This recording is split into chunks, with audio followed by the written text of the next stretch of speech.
السلام علیکم۔ گرمی میں روزے میں ان غذاؤں کا استعمال کریں۔ دہی کا استعمال دن بھر پیاس لگنے نہیں دیتا۔ اس میں موجود پروٹین، وٹامن B12 اور زنک دن بھر آپ کو توانائی پہنچاتے ہیں اور ڈی ہائیڈریشن سے بچاتے ہیں۔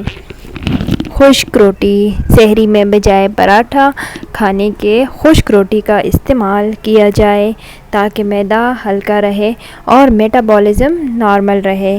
پراٹھا کھانے سے آپ دن بھر پیاس سے نڈال رہیں گے۔ الائچی کا قہوہ۔ اگر آپ چائے کے شوقین ہیں اور دن بھر روزے کے باعث چائے استعمال نہیں کر سکیں گے تو سحری میں چھوٹی سبز الائچی کا قہوہ ضرور پئیں یا کم از کم چائے میں الائچی ضرور شامل کر لیں۔ میٹھے کا کم استعمال۔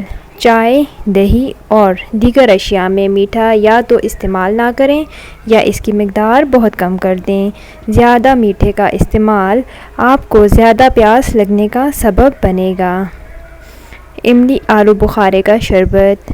خشک آلو بخارا اپنی ٹھنڈی تاثیر کے باعث بہت مشہور ہے اور اگر اس کے ساتھ املی ملا کر اسے رات بھگو کر رکھا جائے اور اس کے بعد سحری میں اس کو گرائنڈ کرنے کے بعد چھان کر اس کا جوس نمک اور چینی حسب ذائقہ استعمال کر کے پینے سے نہ صرف آپ کا معدہ بہت اچھا ہوگا بلکہ یہ گرمی مارنے کا باعث بھی بنے گا۔ رمضان المبارک میں سحری کے اوقات میں تلی ہوئی چیزیں اور آملیٹ، پراٹھے کا استعمال کرنے سے گریز کریں تاکہ صحت کے ساتھ ساتھ آپ کی غذائیت بھی پوری ہوتی رہے۔ اس کے ساتھ ہی کسی نہ کسی پھل کا استعمال بھی ضرور کریں۔ آج کا ویڈیو اگر پسند آیا تو چینل سبسکرائب کر دیں۔